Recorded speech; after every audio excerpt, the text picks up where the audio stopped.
നമ്മൾ ചാപ്റ്റർ 7ന്റെ അടുത്ത ക്ലാസ്സിലേക്ക് കടക്കുകയാണ്.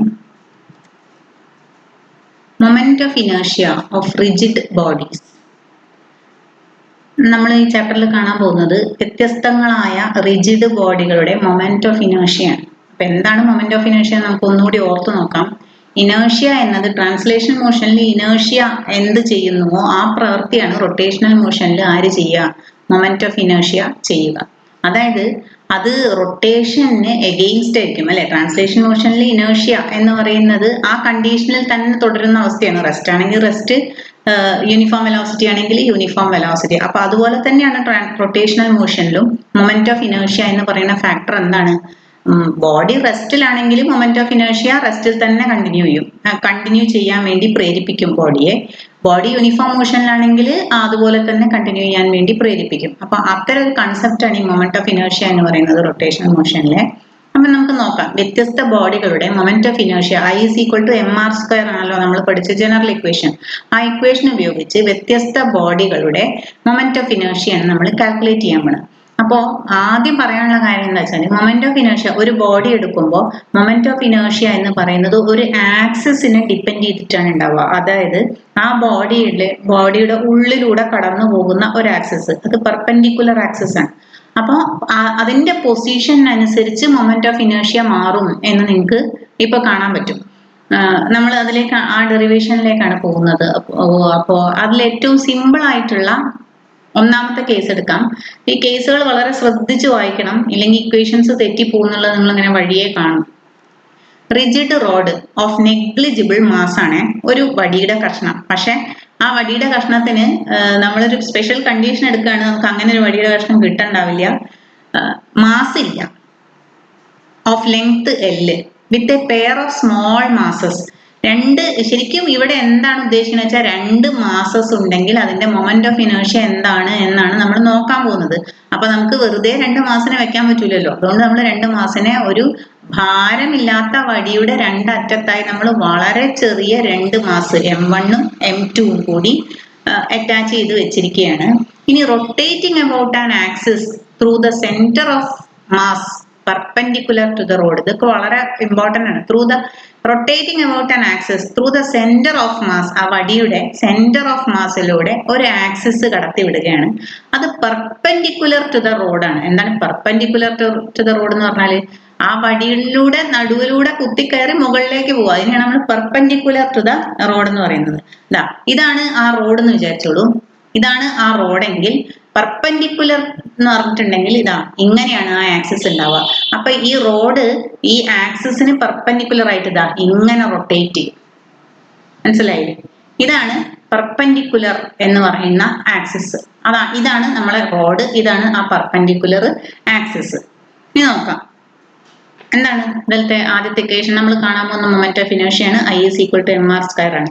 ഇവിടെ ഈ ചോദ്യത്തിൽ ഒരു ചെറിയ ക്ലാരിറ്റി കുറവുണ്ട്. A pair of small masses. അപ്പൊ 2 മാസസും ഈക്വൽ ആണ്. ടോട്ടൽ മാസ് M ആണെന്നാണ് ഇവിടെ ഇവരെടുത്തിട്ടുള്ളത്. അതുകൊണ്ടാണ് കണ്ടോ ഒരു ഭാഗത്തുള്ള മാസിനെ M/2 എന്നും മറ്റേ ഭാഗത്തുള്ള മാസിനെ M/2 എന്നും എടുത്തു. സെന്റർ ഓഫ് ഒറിജിൻ അല്ലെങ്കിൽ ആക്സിസിൽ നിന്ന് M1ലേക്കുള്ള ദൂരം L/2 ഉം M2ലേക്കുള്ള ദൂരം L/2 എടുത്തു. ഇത് M/2 എന്നാണ് കേട്ടോ അവിടെ എഴുതിയിട്ടുള്ളത്. ഇതും M/2 എന്നാണ് എഴുതിയിട്ടുള്ളത്. So L = M/2 into L/2 the whole square. ഇങ്ങനെ R² എന്ന് പറഞ്ഞാൽ ഒറിജിനിൽ നിന്നും ആ പോയിന്റിലേക്കുള്ള ദൂരം L/2 the whole square plus M/2 into L/2 the whole square. അപ്പൊ എന്താ കിട്ടുക? M/2 into L²/4 plus M/2 into L²/4. രണ്ടും കൂടി ആഡ് ചെയ്യുമ്പോൾ 2 വരും. 2 ഉം 2 ഉം ക്യാൻസൽ ചെയ്യും. So I = mL²/4. ഇതൊരു ഈ ഇക്വേഷൻസ് ഒക്കെ ഓർത്ത് വെക്കുന്നത് പ്രോബ്ലം ചെയ്യാൻ നല്ലതാണ്. ഇല്ലെങ്കിൽ പ്രോബ്ലം ചെയ്യേണ്ട സമയത്ത് ഇക്വേഷൻസ് ഡിറൈവ് ചെയ്തെടുക്കണം എന്ന് മാത്രം. അപ്പോൾ ഇത് പ്രത്യേകം ശ്രദ്ധിക്കണം. ഈ കണ്ടീഷൻ എന്ന് പറയുന്നത് ഒരു റോഡിന്റെ കണ്ടീഷൻ അല്ല. കാരണം കുറച്ച് കഴിയുമ്പോൾ നമ്മൾ ഒരു വടിയുടെ കണ്ടീഷൻ പഠിക്കും. വടിയുടെ മൊമെന്റ് ഓഫ് ഇനേർഷ്യ എന്താണ് എന്ന് നമ്മൾ കാണും. അപ്പൊ ഇത് അതിന്റെ അല്ല, ഇത് ജസ്റ്റ് 2 മാസുകൾ കണക്ട് ചെയ്തിട്ടുള്ള 2 മാസുകൾ. അപ്പൊ ഈ നടുവിൽ കണക്ട് ചെയ്തിട്ടുള്ള ആ റോഡിന് മാസ് ഇല്ല എന്നാണ് കൺസിഡർ ചെയ്തിട്ടുള്ളത് കേട്ടോ. So moment of inertia I = mL²/4. അടുത്തത് എന്താണ്? Thin circular ring radius R, axis passing perpendicular to plane. At centre. ഞാൻ പറഞ്ഞല്ലോ ഈ സെന്റൻസുകളൊക്കെ വളരെ ഇമ്പോർട്ടന്റ് ആണ്, ഈ കഷ്ണങ്ങളൊക്കെ വളരെ ഇമ്പോർട്ടന്റ് ആണ്. തിൻ സർക്കുലാർ റിംഗ് എന്ന് പറഞ്ഞാൽ ഒരു വളയാണ്, റേഡിയസ് 6 ആണ്, axis passing perpendicular to plane. ഇങ്ങനെ പിടിച്ചാൽ ഇതാണ് വളയുടെ പ്ലെയിന്, അല്ലെങ്കിൽ ഇതാ ഇപ്പൊ നിങ്ങൾക്ക് കാണാൻ എളുപ്പത്തിനാണ് ഇതാണ് വളയുടെ പ്ലെയിന്. ഇതിന് പെർപെൻഡിക്കുലർ ആയിട്ടുള്ള ആക്സിസ് എന്ന് പറഞ്ഞാൽ ഇങ്ങനെയാണ്. ഇനി ഇങ്ങനെ, ഇനി ഇതിന് പെർപെൻഡിക്കുലർ ആയിട്ട് ഇത് തിരിയാം. ഈ റിങ് തിരിയുമ്പോ എന്തായിരിക്കും മൊമെന്റ് ഓഫ് ഇനേർഷ്യ എന്നാണ് ചോദ്യം. അപ്പോൾ വളരെ ഇമ്പോർട്ടന്റ് ആണ് കേട്ടോ, കാരണം കുറച്ച് കഴിയുമ്പോൾ നിങ്ങൾ കാണും പെർപെൻഡിക്കുലർ ആക്സിസ് ഉണ്ട്, പാരലൽ ആക്സിസ് ഉണ്ട് എന്നൊക്കെ. അപ്പൊ പെർപെൻഡിക്കുലർ ആക്സിസിന് with respect to this perpendicular axis passing through the centre what is the moment of inertia of the ring എന്നാണ് നമ്മൾ നോക്കാൻ പോകുന്നത്. നോക്കൂ, thin circular ring, radius 6, axis passing perpendicular to പ്ലെയിന് എറ്റ് സെന്റർ. അപ്പോ ഈ പാർട്ടിക്കിളിൽ ഈ റിങ്ങില് ഓരോതാണ് ഞാൻ കാണാനുള്ള എളുപ്പത്തിന് പറയാം. ഈ ഇതിൽ കുറേ പാർട്ടിക്കിൾ ചേർന്നിട്ടാണ് ഈ റിങ് ഉണ്ടാക്കിയതെന്ന് വിചാരിക്കുക. M1 M2 M3 M4 M5 അങ്ങനെ Mn പാർട്ടിക്കിൾസ് ചേർന്നിട്ടാണ് ഈ റിങ് ഉണ്ടാക്കിയതെന്ന് വിചാരിക്കും. സെന്റർ അല്ലെങ്കിൽ ആക്സിസിൽ അല്ലെങ്കിൽ ഒറിജിനിൽ നിന്നും ഓരോ പാർട്ടിക്കിളിലേക്കുള്ള ദൂരം സെയിം ആണ്, കാരണം റിങ്ങിന് എന്താണ് കോൺസ്റ്റന്റ് റേഡിയസ് ആണ്. അപ്പൊ ഓരോ പാർട്ടിക്കിളിലേക്കുള്ള ദൂരം എന്തായിരിക്കും? ഇതാണ് ആക്സിസ് എങ്കിൽ ഈ സെന്ററിൽ നിന്നും പോയിന്റിലേക്കുള്ള ദൂരം 6, ഇവിടെയാണെങ്കിൽ 6, ഇവിടെയാണെങ്കിൽ 6. ഇപ്പൊ ഏത് പാർട്ടിക്കിൾ എടുത്താലും പാർട്ടിക്കിളിലേക്കുള്ള ദൂരം എന്താണ്? 6 ആണ്. So I is equal to M1 R² plus M2 R² plus M3 R², അങ്ങനെ പോകും Mn R² വരെ. So I is equal to R²നെ കോമൺ ആയിട്ട് പുറത്തെടുത്തു, M1 M plus M2 plus Mn വരെ ചെയ്താൽ ടോട്ടൽ മാസ് M എന്ന് കിട്ടും. I is equal to MR². ഇതൊരു ഇമ്പോർട്ടന്റ് ഇക്വേഷൻ ആണ്, നമുക്ക് പ്രോബ്ലം ചെയ്യാനൊക്കെ ആവശ്യമുണ്ടാവും. അപ്പോൾ ഒരു റിങ്ങിന്റെ സെന്ററിലൂടെ പെർപെൻഡിക്കുലർ ആക്സിസിന് with respect to this perpendicular axis the ring is rotating. അങ്ങനെയാണെങ്കിൽ റിങ്ങിന്റെ മൊമെന്റ് ഓഫ് ഇനേർഷ്യ എന്ന് പറയുന്നത് I is equal to MR². ഈ മൊമെന്റ് ഓഫ് ഇനേർഷ്യ നമ്മളിപ്പോൾ എളുപ്പമുള്ള 2 കേസുകളാണ് പറഞ്ഞു കഴിഞ്ഞത്. ഇനി ഇങ്ങനെ ഒറ്റയടിക്ക് കാണാൻ പറ്റില്ല എന്നുണ്ടെങ്കിൽ നമ്മൾ ചില തിയറങ്ങൾ ഉപയോഗിക്കേണ്ട ഒരു മൊമെന്റ് ഓഫ് ഇനേർഷ്യ കാൽക്കുലേറ്റ് ചെയ്യാൻ വേണ്ടി 2 തിയറാണ് നിങ്ങൾക്ക് പഠിക്കാനുള്ളത്. ഒന്ന് പെർപെൻഡിക്കുലർ ആക്സിസ് തിയർ ആണ്. പെർപെൻഡിക്കുലർ ആക്സിസ് തിയറം ഈ സ്റ്റേറ്റ്മെന്റ് നിങ്ങൾ കാണുമ്പോൾ തന്നെ നമുക്ക് മനസ്സിലാവും, വളരെ വലിയൊരു സ്റ്റേറ്റ്മെന്റ് ആണ്. ഇക്വേഷൻ ഇത്രയേ ഉള്ളൂ, IZ is equal to IX plus IY. എന്താണ് IZ is equal to IX plus IY എന്ന് പറഞ്ഞാൽ? ഒരു ലാമിന കൺസിഡർ ചെയ്യുക. എന്താണ് ഈ ഒരു ലാമിന എന്ന് പറഞ്ഞാൽ? നോക്കൂ, ഒരു പ്ലാനാർ ബോഡി, ഒരു ഷീറ്റ്. ഞാൻ തൽക്കാലം ഒരു പേപ്പർ ഷീറ്റ് എടുത്തിട്ടുള്ളത്, പക്ഷെ ഈ പേപ്പർ ഷീറ്റിന് റെഗുലർ ഷേപ്പ് ആണുള്ളത്. ഇവിടെ കാണിച്ചിട്ടുള്ള ലാമിന ഇറഗുലർ ഷേപ്പ് ആണെന്ന് മാത്രം. ഇനി ഇതിന്റെ നടുവിലൂടെ ആക്സിസ് ഇതാണ്, ഇതിന്റെ നടുവിലൂടെ പെർപെൻഡിക്കുലർ ആയിട്ടുള്ള ആക്സിസ് ആണ് Z ആക്സിസ്. നിങ്ങൾ ആ ചിത്രത്തിൽ കാണുന്നത് പോലെയാണെങ്കിൽ ഇങ്ങനെ പിടിക്കണം, കണ്ടോ? ഇതാണ് എന്ത്? Z axis. ഇപ്പൊ ആ ചിത്രത്തിൽ നിങ്ങൾ നോക്കിയാൽ നിങ്ങൾക്ക് കാണാം, ഈ ചിത്രത്തിൽ നിങ്ങൾ കാണുന്ന Z ആക്സിസ് ആണത്. ഇനി ആ ചിത്രത്തിൽ തന്നെ X ആക്സിസും ഉണ്ട്, Y ആക്സിസും ഉണ്ട്, അല്ലേ? ഇതാണ്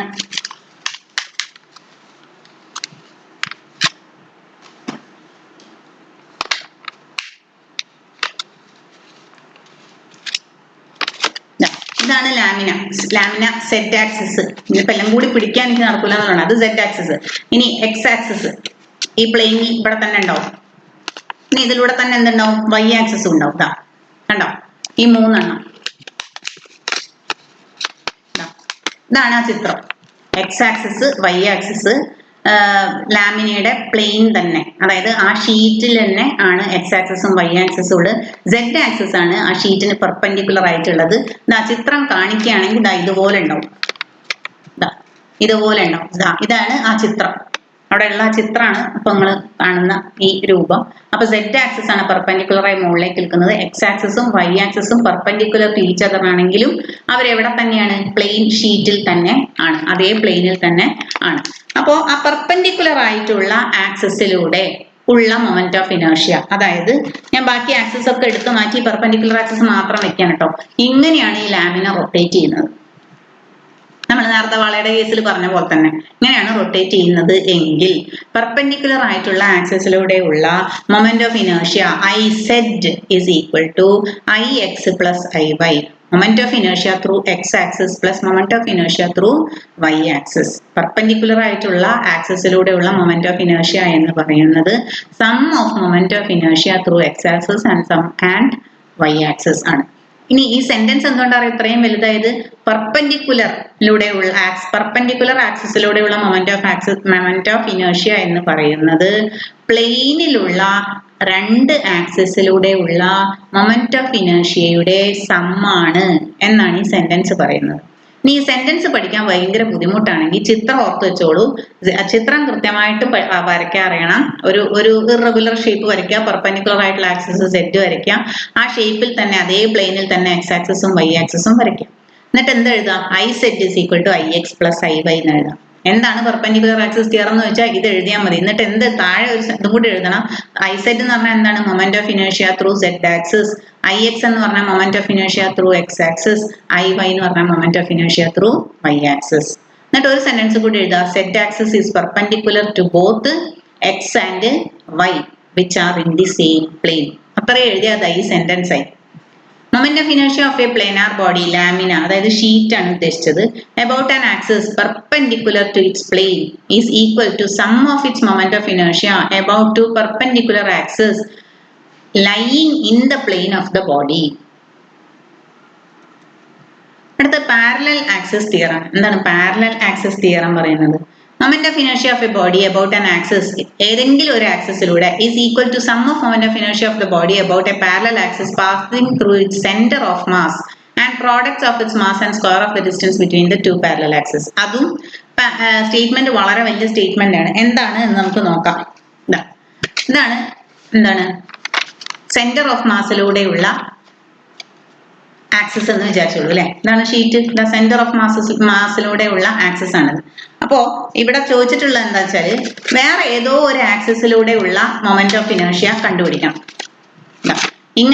ഇങ്ങനെയുള്ള ഈ ആക്സിസിലൂടെയുള്ള മൊമെന്റ് ഓഫ് ഇനേർഷ്യ എങ്ങനെ കണ്ടുപിടിക്കും എന്നാണ് ചോദ്യം. അപ്പൊ അതിന് നമ്മൾ എന്ത് ചെയ്യാം? സെന്റർ ഓഫ് മാസിലൂടെയുള്ള മൊമെന്റ് ഓഫ് ഇനേർഷ്യ നമുക്ക് കണ്ടുപിടിക്കാൻ അറിയാം. നമ്മൾ കണ്ടുപിടിക്കാൻ എളുപ്പമാണ്. കുറച്ച് കഴിയുമ്പോൾ നിങ്ങൾ കാണും, എളുപ്പമാണ്. അപ്പൊ ഇങ്ങനെ രണ്ട് ആക്സിസ് കാണുന്നുണ്ടോ നിങ്ങൾ? ഈ രണ്ട് ആക്സിസും എന്താണ്? പാരലൽ ആണ്. ഈ ആക്സിസ് സെന്റർ ഓഫ് മാസിലൂടെയുള്ള ആക്സിസ് ആണ്. ഈ ആക്സിസ് വേറെ ഏതോ ഒരു ആക്സിസ് ആണ്. But it is parallel to the axis through centre of mass. അപ്പോ ഇതാണ് ഈ ഇക്വേഷനിലെ ഐ സെഡ് ഡാഷ് എന്ന് പറയുന്നത് സെന്റർ ഓഫ് മാസിലൂടെയുള്ള ആക്സിസ് ആണ്, മൊമെന്റ് ഓഫ് ഇനേർഷ്യ. ഇതാണ് ഐ സെറ്റ്. അപ്പൊ പുതിയ ആക്സിസിലൂടെയുള്ള മൊമെന്റ് ഓഫ് ഇനേർഷ്യ എന്ന് പറയുന്നത് I set is equal to I Z dash, ഇതിലൂടെയുള്ള moment of inertia plus M into M R square എന്നാണല്ലോ, അതിന് പകരം എം ഇൻറ്റു ഈ രണ്ടുപേരും തമ്മിലുള്ള ദൂരം A square, per A is the distance between the two parallel access. ഒരിക്കൽ കൂടി പറയാം. എന്താണ്? ഒരു സെന്റർ ഓഫ് മാസിലൂടെയുള്ള ഒരു ആക്സസ് ഉണ്ടാവും. ആ ആക്സിസിലൂടെയുള്ള മൊമെന്റ് ഓഫ് ഇനേർഷ്യ നമുക്ക് അറിയാം. വേറെ ഏതോ ഒരു ആക്സിസിലൂടെയുള്ള മൊമെന്റ് ഓഫ് ഇനേർഷ്യ നമ്മൾ കാണണം. പക്ഷെ ഈ രണ്ട് ആക്സിസും പാരലൽ ആയിരിക്കണം കേട്ടോ. അങ്ങനെയാണെങ്കിൽ പുതിയ ആക്സിസിലൂടെയുള്ള സെന്റർ ഓഫ് മാസ് കിട്ടാൻ എന്ത് ചെയ്താൽ മതി? പുതിയ ആക്സിസിലൂടെയുള്ള മൊമെന്റ് ഓഫ് ഇനേർഷ്യ കിട്ടാൻ എന്ത് ചെയ്താൽ മതി?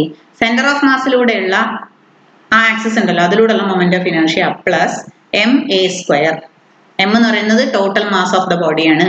എ എന്ന് പറയുന്നത് distance between the two parallel axes ആണ്. പാരലൽ ആക്സസ് തിയറം ചോദിച്ചാലും സ്റ്റേറ്റ്മെന്റ് എഴുതാൻ ബുദ്ധിമുട്ടാണെങ്കിൽ ഇത് എഴുതുക. I Z is equal to, ഇനി സെഡ് ഡാഷ് ഒന്നും ഇട്ടിട്ട് പേടിക്കണ്ട, I Z is equal to, അല്ലെങ്കിൽ വേറെ ഏതെങ്കിലും എഴുതിക്കോളൂ. I A is equal to പുതിയൊരു axis I centre of mass തന്നെ എഴുതിക്കോളൂ. I centre of mass plus M A square, where a is the distance between the two parallel axes. ഇനി ഇതിന്റെ applications ആണ്, നോക്കിക്കോളൂ. Applications for a ring. Moment of inertia of a ring about one of its diameters. എന്താണ് moment of inertia of a ring about one of its diameters? ഇതാണല്ലോ ring, ഇതാണ് diameter. ഈ വടി പിടിച്ചിട്ടുള്ളത് എന്താണ്? ഡയമീറ്റർ ആണ്. അപ്പോൾ ഇതിലൂടെയുള്ള മൊമെന്റ് ഓഫ് ഇനേർഷ്യ ആണ് അറിയേണ്ടത്. അതായത് ഈ ആക്സിസിനെ റെസ്പെക്ട് ചെയ്തിട്ട് ഇങ്ങനെ തിരിയുകയാണെങ്കിൽ എന്തായിരിക്കും മൊമെന്റ് ഓഫ് ഇനേർഷ്യ റിംഗിന്റെ എന്നാണ് ചോദ്യം. അപ്പോ നമുക്ക് ഇതെന്താണെന്ന് നമുക്ക് അറിയില്ല. പക്ഷെ ഈ ചിത്രം നോക്കിയാൽ കാണാം. നമ്മൾ എന്ത് ചെയ്യുന്നു? ഈ റിംഗിന് 3 ആക്സിസുകൾ വെക്കുന്നു. Zed axis, X axis, Y axis. അതാണ് ആ ചിത്രത്തിലുള്ളത്. നിങ്ങൾ നോക്കിയാൽ കാണുന്നത് ആദ്യം അത് രണ്ടും വെച്ചു. രണ്ടും എന്ത് ആക്സിസ് ആണ്? എക്സ് ആക്സിസും വൈ ആക്സിസും. ഇതിന് പെർപെൻഡിക്കുലർ ആയിട്ട് സെഡ് ആക്സിസ് ഉണ്ടോ? മൂന്ന് ആക്സിസും വെച്ചു. എക്സ് ആക്സിസും ഉണ്ട്, ചിത്രത്തിലുള്ള ഈ ചിത്രത്തിലുള്ള എക്സ് ആക്സിസ് ഉണ്ട്, ഇതാണ് എക്സ് ആക്സിസ്. വൈ ആക്സിസ് ഉണ്ട്, ഇതാണ് വൈ ആക്സിസ്. സെഡ് ആക്സിസ്, ഇതാണ് വൈ ആക്സിസ്, ഇതാണ് സെഡ് ആക്സിസ്. അതായത് പെർപെൻഡിക്കുലർ ആയിട്ടുള്ള ആക്സിസ് ആണ് സെഡ് ആക്സിസ്. നീ ഇതുപോലെ തന്നെ വേണമെങ്കിൽ പിടിക്കുക, അപ്പൊ കുറച്ചുകൂടി ക്ലിയർ ആവും. കണ്ട, ഇതാണ് എക്സ് ആക്സിസ്, ഇതാണ് വൈ ആക്സിസ്, ഇതാണ് സെഡ് ആക്സിസ്. പെർപെൻഡിക്കുലർ ആയിട്ട് ഒറ്റ കാര്യം ഓർക്കാനുള്ളൂ, പെർപെൻഡിക്കുലർ ആയിട്ടുള്ള ആക്സിസ് സെഡ് ആക്സിസ് ആണ്. അപ്പൊ ഇങ്ങനെ ഒരു ചോദ്യം വന്നാൽ എഴുതേണ്ടത് എന്താണ്? From perpendicular axis theorem, Iz is equal to Ix plus Iy. ഇനി ഈ ചിത്രം നോക്കി നമുക്ക് കാണാം. ഞാൻ തൽക്കാലം സെറ്റിനെ ഒഴിവാക്കാണ്. Ixഉം Iyയും ഒരേപോലെ രണ്ട് ഡയമീറ്റേഴ്സാ. Ix അല്ലെങ്കിൽ എക്സ് ആക്സിസ് എന്ന് പറയുന്നത് ഒരു ഡയമീറ്ററും വൈ ആക്സിസ് എന്ന് പറയുന്നത് മറ്റൊരു ഡയമീറ്ററുമാണ്. അപ്പൊ Ix, അതായത് എക്സ് ആക്സിസിലൂടെയുള്ള moment of inertia will be equal to moment of inertia through Y axis. എന്ന് വെച്ചാൽ എന്താണെന്നറിയാം ഫിസിക്സ്, ഇങ്ങനെ റൊട്ടേറ്റ് ചെയ്താലും എന്തുതന്നെയായിരിക്കും? സെയിം മൊമെന്റ് ഓഫ് ഇനേർഷ്യ ആയിരിക്കും. So Ix is equal to Iy. അപ്പൊ നമ്മൾ Ix എന്ന് എഴുതി. അപ്പൊ Iz, ഈ ഇക്വേഷനിൽ Ix Iy ഈക്വൽ ആകുമ്പോൾ Iz is equal to എന്ത് കിട്ടും? 2Ix എന്ന് കിട്ടും. അതിൽ നിന്ന് Ix is equal to എന്ത് കിട്ടും? Iz/2 എന്ന് കിട്ടും. പക്ഷെ നമ്മൾ ആദ്യത്തെ ഡെറിവേഷനിൽ നിന്ന് ഫസ്റ്റ് പാഠം തുടങ്ങിയപ്പോൾ, അല്ലെങ്കിൽ ഈ ഡെറിവേഷനിൽ നിന്ന് നമ്മൾ പഠിച്ചിട്ടുണ്ട് എന്താണ്? ഇതാണ് സെഡ് ആക്സിസ്, റിങ് പെർപെൻഡിക്കുലർ ആയിട്ടുള്ള സെന്ററിലൂടെ പോകുന്ന ആക്സിസ്. ഇതാണ് ആ ചിത്രത്തിലെ സെഡ് ആക്സിസ്. ഇതിലൂടെയുള്ള മൊമെന്റ് ഓഫ് ഇനേർഷ്യ എത്രയാണെന്ന് നമ്മൾ പഠിച്ചത്? mr² ആണ്. അപ്പൊ ഇവിടെ നമ്മൾ എന്ത് സബ്സ്റ്റിറ്റ്യൂട്ട് ചെയ്തു? Iz, but Iz is equal to mr². അപ്പൊ നമ്മൾ mr²നെ ഇവിടെ Izൽ സബ്സ്റ്റിറ്റ്യൂട്ട് ചെയ്ത് കൊടുക്കും. Ix is equal to mr²/2 എന്ന് കിട്ടും. ഇതൊക്കെ എഴുതി പഠിക്കുക. കുറച്ച് 1-2 പ്രാവശ്യം പഠിച്ചു കഴിഞ്ഞാൽ മാത്രമേ മനസ്സിലാവുള്ളൂ. ഞാൻ പറഞ്ഞു, ഇതൊരു കൺസെപ്റ്റൽ പാഠാണ്. പക്ഷെ ചോദ്യങ്ങൾ ഒരുപാട് വരും, അതുകൊണ്ട് ഇതിനെ ഒഴിവാക്കാൻ പറ്റില്ല. ഇനിയിപ്പോ കൺസെപ്റ്റ് ക്ലിയർ ആയിട്ട് കിട്ടിയിട്ടില്ലെങ്കിൽ ഒന്നുകിൽ എന്നെ പേഴ്സണലി വിളിച്ച് ചോദിക്കുക, അല്ലെങ്കിൽ ഇത് പഠിക്കാൻ പറ്റുന്ന മാത്തമാറ്റിക്കൽ സ്റ്റെപ്സ് ആണ്. അതുകൊണ്ട് മാത്തമാറ്റിക്കൽ സ്റ്റെപ്സ് പഠിക്കുക. അടുത്ത എന്താണ്? Moment of inertia of a ring about A tangent. എന്താണ് ടാൻജന്റ് എന്ന് പറഞ്ഞാൽ? ടാൻജന്റ് എന്ന് പറഞ്ഞാൽ അവിടെ പെർപെൻഡിക്കുലർ പരിപാടിയില്ല. ഇതാണ് ടാൻജന്റ്. ഒരറ്റത്തൂടെ ഇങ്ങനെ പോകുന്ന ഇതിനെയാണ് നമ്മൾ എന്ത് വിളിക്കുക? ടാൻജന്റ് എന്ന് വിളിക്കുക. ഞാൻ ഈ പിടിച്ചിട്ടുള്ള റിങ്ങും വടിയും അതാണ് ആ ചിത്രത്തിലുള്ള. ഇനി വേറെ എന്ത് ചെയ്യും? നമ്മള് ടാൻജന്റിലൂടെയുള്ള മൊമെന്റ് ഓഫ് ഇനേർഷ്യ അറിയണം. അതായത് ഇങ്ങനെയാണ് ഇത് റൊട്ടേറ്റ് ചെയ്യുന്നത്. ഇങ്ങനെ റൊട്ടേറ്റ് ചെയ്യാം, ഇങ്ങനെയാണ് റൊട്ടേറ്റ് ചെയ്യുക. അപ്പോൾ ഇത് അറിയണമെങ്കിൽ എന്ത് ചെയ്യുക? ഈ ചിത്രത്തിലുള്ളതുപോലെ ഈ ഡയാമീറ്ററിലൂടെയുള്ള ഒരു ഇത് കൺസിഡർ ചെയ്യാം. നമ്മളിപ്പോ തൊട്ട് മുന്നേ പഠിച്ചിട്ടുണ്ട് ഡയാമീറ്ററിലൂടെയുള്ള മൊമെന്റ് ഓഫ് ഇനേർഷ്യ എന്താണ് എന്നല്ലേ. ഇനി പാരലൽ ആക്സിസ് തിയറം ആണ്. ഇത് നിങ്ങളെ വെച്ച് നോക്കി നമുക്ക് കാണാതെ രണ്ടും പാരലൽ ആയിട്ട് നിൽക്കുകയാണ്. അപ്പോൾ applying parallel axis theorem, I tangent is equal to I diameter plus mr². ma² എന്നുള്ളതിന് പകരം ഇവിടെ എന്തായിരിക്കും? r ആണല്ലോ റേഡിയസ്, അപ്പോൾ mr² എന്ന് വരും. I diameter എന്ന് പറയുന്നത് എന്താണ്? തൊട്ട് മുന്നേ നമ്മൾ കണ്ടിട്ടുണ്ട്. കണ്ടോ? mr²/2 ആണ്. അതിനെ സബ്സ്റ്റിറ്റ്യൂട്ട് ചെയ്യാം. mr²/2 plus mr². അപ്പൊ അത് ചെയ്യുമ്പോൾ എന്ത് കിട്ടും? 3/2 mr² എന്ന് കിട്ടും. അടുത്തത് moment of inertia of a ring about the edge of the circle of the ring. ഇവിടെ ഒരു സെന്റൻസ് വിട്ടുകിട്ട് പെർപെൻഡിക്കുലർ എന്നും കൂടി വേണം. Moment of inertia of a ring about the edge of the circle of the ring എന്ന് പറയണമെങ്കിൽ എന്ത് ചെയ്യണമെന്നറിയോ? ഇതാണ് ഉദ്ദേശിച്ചത്. ഇപ്പൊ നമ്മൾ ഇങ്ങനെയല്ലേ എടുത്തത്? Moment of inertia of a ring about the tangent. ഇനി ഇവരെന്താണ് പറയുന്നതെന്നറിയോ? ഇങ്ങനെ moment of inertia of a ring about the edge of the circle of a ring. അപ്പൊ നമ്മൾ എന്ത് ചെയ്യും? ഇതറിയണമെങ്കിൽ നമ്മൾ നേരത്തെ പറഞ്ഞതുപോലെ ഇതിന്റെ നടുവിൽ എന്ത് പിടിക്കും? സെഡ് ആക്സിസ് പിടിക്കും.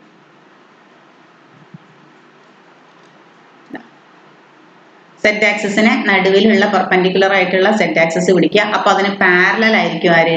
ഈ പറയുന്ന ഇപ്പൊ പറഞ്ഞ axis.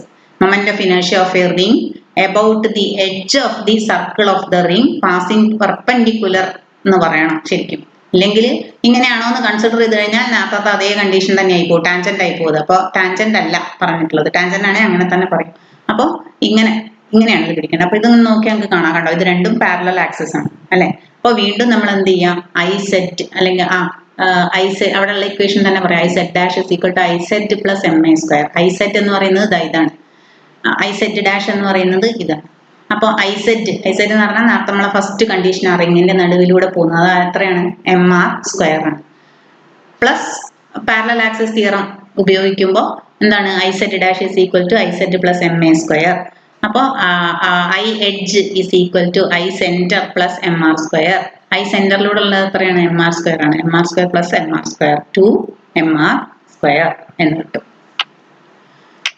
Four a disc of radius r എന്താണ് axis passing through the centre perpendicular to the plane. ഇതൊക്കെ നിങ്ങൾ ഇതുപോലെ നമുക്ക് ഉണ്ടാക്കിയെടുക്കാം. തൽക്കാലം ഇപ്പൊ ഇങ്ങനെ പഠിക്കുകയാണ് നിവർത്തിയുള്ളൂ. 1 വേർഡ് മാർക്ക് ചോദിക്കും കേട്ടോ. ഒരു ഡിസ്ക് എന്ന് പറഞ്ഞാൽ എന്താണ്? റിങ്ങും ഡിസ്കും തമ്മിലുള്ള വ്യത്യാസം എന്താണ്? റിങ് എന്ന് പറഞ്ഞാൽ മുതിരം അല്ലെങ്കിൽ ഒരു വളയാണ് റിങ്. ഡിസ്ക് എന്ന് പറഞ്ഞാൽ ഇതിനെ കംപ്ലീറ്റ്ലി ഫിൽഡ് ആയിട്ടുണ്ടാവും. ഒരു പപ്പടം എന്നാണ് ഒരു ഡിസ്ക് ആണ്. പക്ഷെ അത് 2 ഡയമെൻഷനൽ ആണ്. നമ്മൾ അതിനെ കുറച്ചും കൂടി അതിൻ്റെ ഉള്ളിൽ കുറച്ച് പൊള്ളയൊക്കെ ആയിട്ട് കുറച്ചും കൂടി വലുപ്പത്തിൽ ഉണ്ടാക്കുകയാണെങ്കിൽ നമ്മൾ ഡിസ്കസ് ത്രോ അതിൻ്റെയൊക്കെ ഡിസ്ക് കണ്ടിട്ടില്ലേ? അതൊക്കെ എന്താണ്? ഒരു ചോറ്റുപാത്രത്തിന്റെ മൂടി ഇതൊക്കെ എന്താണ്? ഡിസ്ക് ആണ്. അപ്പോൾ ആക്സസ് പാസിംഗ് ത്രൂ സെന്റർ വീണ്ടും ഇതിൽ തന്നെ കാണിക്കാം. ഇതാണ് പെർപെൻഡിക്കുലർ ടു ദി പ്ലെയിൻ. ഇതാണ് ആ condition. Axis passing through centre perpendicular to the plane. അപ്പൊ ഇതിനായിട്ട് റൊട്ടേറ്റ് ചെയ്യുമ്പോൾ ഇത് ഡിസ്ക് ആണെങ്കിൽ റിംഗ് ആണെങ്കിൽ നമുക്കറിയാം mr² ആണ്. ഇത് ഡിസ്ക് ആണെങ്കിൽ നോക്കൂ അതിന്റെ equation i is equal to mr²/2 എന്നാണ് കിട്ടുക. അപ്പോൾ ഇതിനേക്കാളും കുറഞ്ഞു റിങ്ങിനേക്കാളും മൊമെന്റ് ഓഫ് ഇനേർഷ്യ കുറവായിരിക്കും അവർക്ക് ഡിസ്കിന്. ഫോർ എ ഹോളോ സിലിണ്ടർ സിലിണ്ടറിന്റെ നടുവിലൂടെ ഇനി ഇത് സിലിണ്ടർ ആയിട്ട് നിങ്ങൾ സങ്കല്പിക്കണം. ഇങ്ങനെ കുറെ എണ്ണം ചേർത്ത് വെച്ചാൽ എന്തായിട്ട് മാറും? അത് ഒരു സിലിണ്ടർ ആയിട്ട് മാറും. അപ്പോൾ സിലിണ്ടറിന്റെ നടുവിലൂടെ ഞാൻ ഇതിനെ സിലിണ്ടർ ആക്കട്ടെ. ഇതാണ് സിലിണ്ടർ. അപ്പോൾ സിലിണ്ടറിന്റെ നടുവിലൂടെ എന്ന് പറഞ്ഞാൽ ഇങ്ങനെയാണ് ആക്സസ്. അപ്പോൾ access passing through the axis of the cylinder. സിലിണ്ടറിന് ഒരു ആക്സിസ് ഉണ്ട്. അതായത് ഓരോ റിങ്ങും ചേർത്ത് വെച്ചാലാണ് അങ്ങനെ ഒരുപാട് റിങ്ങുകൾ ചേർത്ത് വെച്ചാലാണ് സിലിണ്ടർ ആവുക. റിങ്ങിന്റെ സെന്ററിലൂടെ എല്ലാ റിങ്ങിന്റെയും സെന്ററിലൂടെ ഒരു വര നീട്ടി വരച്ചാൽ അതാണ് ആക്സിസ് ഓഫ് ദി സിലിണ്ടർ. അപ്പൊ ഈ ആക്സിസ് ഓഫ് ദി സിലിണ്ടറിലൂടെ പാസ് ചെയ്യുന്ന ആക്സിസ് തന്നെയാണെങ്കിൽ എത്രയാണ് മൊമെന്റ് ഓഫ് ഇനേർഷ്യ? mr² ആണ്. ഫോർ എ സോളിഡ് സിലിണ്ടർ ഇത് ഹോളോ സിലിണ്ടർ ആണ്. സോളിഡ് സിലിണ്ടറിന് നോക്കൂ അതിനേക്കാൾ പകുതിയായി മൊമെന്റ് ഓഫ് ഇനേർഷ്യ കുറഞ്ഞു കണ്ടോ? mr²/2. നേരത്തെ അതേ കേസ് അത് റിങ്ങിന്റെ സെന്ററിലൂടെ ഉള്ള മൊമെന്റ് ഓഫ് ഇനേർഷ്യ എത്രയാണ്? mr². ഇവിടെ ഹോളോ സിലിണ്ടറിന് mr² ആണ്. റിങ്ങിന്റെ passing through the solid cylinder ആയിരുന്നു. റിങ് മാറി ഡിസ്ക് ആയപ്പോൾ എന്തായി? mr²/2 ആയി. അതുപോലെ തന്നെ റിങ് മാറി നിറയെ പപ്പടങ്ങൾ നിരത്തി വെച്ചാലാണ് എന്താവുക? ഒരു സോളിഡ് സിലിണ്ടർ ആവുക. അപ്പോ എന്തായി? mr²/2 ആയി. ഫോർ എ തിൻ റോഡ് ഇതാണ് ഞാൻ പറഞ്ഞത് തുടങ്ങുമ്പോഴേ നമ്മൾ ആദ്യത്തെ കേസ് തിൻ റോഡ് അല്ല എന്ന്. ഫോർ എ തിൻ റോഡ് എന്ന് പറഞ്ഞാൽ ഒരു വടിയാണ്. ആ വടിക്ക് ഒരു ഭാരവും ഉണ്ട്. About an axis passing through the centre and perpendicular to the rod. ഇതാണ് ആ പറഞ്ഞ കണ്ടീഷൻ. ഇതാണ് ആക്സിസ്, ഇതാണ് തിൻ റോഡ്, ഇതാണ് axis passing through the centre. ഇങ്ങനെ റൊട്ടേറ്റ് ചെയ്യുമ്പോൾ ഉള്ള മൊമെന്റ് ഓഫ് ഇനേർഷ്യ ആണ് ചോദിച്ചത്. ml²/12 ആണ്. ഇത് ഇന്റഗ്രേഷൻ ഒക്കെ ചെയ്തിട്ട് കിട്ടുന്ന ഒരു ഉത്തരമാണ്. തൽക്കാലം ഉത്തരം മാത്രം പഠിച്ചു വെച്ചോളൂ. i is equal to ml²/12 ആണ്. ഫോർ എ സ്പിയർ ഒരു പന്തിന്റെ ഉള്ളിലൂടെ ഒരു ആക്സിസ് നമ്മൾ കൺസിഡർ ചെയ്യുകയാണെങ്കിൽ മൊമെന്റ് ഓഫ് ഇനേർഷ്യ എന്താണ്? i is equal to 2/5 mr². അടുത്തത് റേഡിയസ് ഓഫ് ഗൈറേഷൻ. ഈ വാക്കൊന്ന് പരിചയപ്പെട്ടിരിക്കണം, നല്ലതാണ്. ഇതിന്റെ സ്റ്റേറ്റ്മെന്റ് ഭയങ്കര കൺഫ്യൂസിങ് സ്റ്റേറ്റ്മെന്റ് ആണ്. എന്താണെന്ന് ഒരു എക്സാമ്പിൾ നമുക്ക് വളരെ പെട്ടെന്ന് മനസ്സിലാവും. എന്താണ് റേഡിയസ് ഓഫ് ഗൈറേഷൻ എന്ന് പറഞ്ഞാൽ? Radius of gyration is defined as the distance from the axis of a mass point whose mass is equal to mass of the whole body and whose moment of inertia is equal to moment of the body about the axis. Radius of gyration എന്ന് പറഞ്ഞാൽ ഒരു body അതിന്റെ mass concentrate ചെയ്തിട്ടുള്ള ആ പോയിന്റിനെ നമ്മൾ centre of mass വിളിക്കുക അല്ലെ. സെന്റർ ഓഫ് മാസിൽ നിന്നും നമ്മൾ പുതുതായി കൺസിഡർ ചെയ്യുന്ന ആക്സിസിലേക്കുള്ള ആ ദൂരം ഉണ്ടല്ലോ, അതിനെയാണ് എന്ത് വിളിക്കുക? റേഡിയസ് ഓഫ് ഗൈറേഷൻ എന്ന് വിളിക്കുക. Radius of gyration of a body about an axis. അതാ ഞാൻ പറഞ്ഞത്, പുതുതായിട്ട് കൺസിഡർ ചെയ്യുന്ന ഒരു axis. Defined as the distance from the axis of a mass point. Centre of മാസിലൂടെ ഒരു ആക്സിസ് പോവുക. സെന്റർ ഓഫ് മാസ് അല്ലാതെ കുറച്ച് ദൂരത്തിൽ വേറെ ഒരു ആക്സിസും ആ ബോഡിയിലൂടെ കടന്നു പോവുക. സെന്റർ ഓഫ് മാസും ആ ആക്സിസും തമ്മിലുള്ള ആ ദൂരമാണ് എന്ത്? Radius of gyration. I is equal to mk square എന്നാണ് നമ്മൾ എഴുതുക. ഈ k ആണ് നമ്മൾ എന്ത് വിളിക്കുന്നത്, റേഡിയസ് ഓഫ് ഗൈറേഷൻ എന്ന് വിളിക്കുന്നത്. നമുക്ക് നോക്കാം, ഒരു എക്സാമ്പിൾ നോക്കുമ്പോൾ കുറച്ചും കൂടി ക്ലിയർ ആവും. Moment of inertia of a ring about diameter എന്താണ്, Ix is equal to mr squared by 2 ആണ്. ഈ ഡെറിവേഷൻ നമ്മൾ കണ്ടതാണ് കുറച്ചു മുൻപ്. അപ്പോൾ k square is equal to ആ m ഒഴികെ ബാക്കിയുള്ള എല്ലാവരും r squared by 2. So k is equal to r by root 2. എന്തിനാണ് ഈ റേഡിയസ് ഓഫ് ഗൈറേഷൻ എന്ന് പറയുന്ന ഒരു കൺസെപ്റ്റ് എന്ന് വെച്ചാൽ പ്രോബ്ലം ചെയ്യാനാണ്. നമ്മൾ അടുത്ത ക്ലാസ്സിൽ ഇതിന്റെ പ്രോബ്ലം ചെയ്യുമ്പോൾ, അല്ല ഇതിൽ തന്നെയാണോ എന്ന് ഓർമ്മയില്ല, ചെയ്യുമ്പോൾ നമുക്ക് കുറച്ചും കൂടി ക്ലിയർ ആവും എന്താണ് റേഡിയസ് ഓഫ് ഗൈറേഷൻ എന്തിനാണ് എടുക്കുന്നത് എന്നുള്ളത് നോക്കാം. In the case of a ring and disc of same mass and diameter, ഞാൻ നേരത്തെ പറഞ്ഞ പോയിന്റ് ആണ്. റിംഗും ഡിസ്കും കമ്പയർ ചെയ്യുക, സെയിം മാസ് സെയിം മാസ് പ്രത്യേകം ശ്രദ്ധിക്കണം, സെയിം ഡയമീറ്ററും. Moment of inertia will be large for ring. നമ്മൾ കണ്ടല്ലോ mr സ്ക്വയർ ആണ്, mr സ്ക്വയർ ബൈ 2 ആണ്. Will be large for the ring. കാരണം എന്താ, റിംഗിന്റെ is distributed from the maximum distance. I is equal to mr square അല്ലേ, നമ്മൾ സാധാരണ ജനറൽ ഇക്വേഷൻ പറയുകയാണെങ്കിൽ I is equal to mr square, moment of inertia is equal to mr square എന്നല്ലേ നമ്മൾ പഠിച്ചത്. അപ്പോൾ I എന്തിന്റെ മുകളിൽ ഡിപ്പെൻഡ് ചെയ്യും, r ന്റെ മുകളിൽ ഡിപ്പെൻഡ് ചെയ്യും. അപ്പോൾ ഈ ഹോളോ ഒബ്ജക്ട്സിനൊക്കെ r എന്ന് പറയുന്നത് കുറച്ച് ദൂരെയാണ് ഉണ്ടാവുക അല്ലേ. പക്ഷേ സോളിഡ് ഓബ്ജക്ട്സിനൊക്കെ r എന്ന് പറയുന്നത്, അല്ലെങ്കിൽ പാർട്ടിക്കിൾസ് വളരെ അടുത്ത് തന്നെ പാക്ഡ് ആയിരിക്കും, വളരെ അടുത്തടുത്ത് തന്നെ പാർട്ടിക്കിൾസ് ഉണ്ടാവും. അപ്പൊ r എന്ന് പറയുന്നത് ഉള്ള ദൂരം കുറവായിരിക്കും. അതുകൊണ്ട് മൊമെന്റ് ഓഫ് ഇനേർഷ്യ ഹോളോ പാർട്ടിക്കിൾസിനായിരിക്കും കൂടുതൽ ഉണ്ടാവുക.